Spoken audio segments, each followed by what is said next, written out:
ए सब राम भगति के बाधक, काहि संत तव पद अवराधक।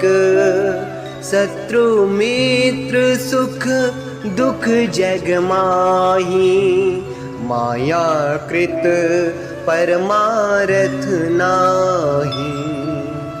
क्योंकि आपके चरणों की आराधना करने वाले संत कहते हैं कि ये सब सुख संपत्ति आदि राम भक्ति के विरोधी हैं। जगत में जितने भी शत्रु मित्र और सुख दुख आदि द्वंद्व हैं, सब के सब माया रचित है, परमार्थ वास्तव में नहीं है। रामचरितमानस के अनमोल वचन। जय श्री राम।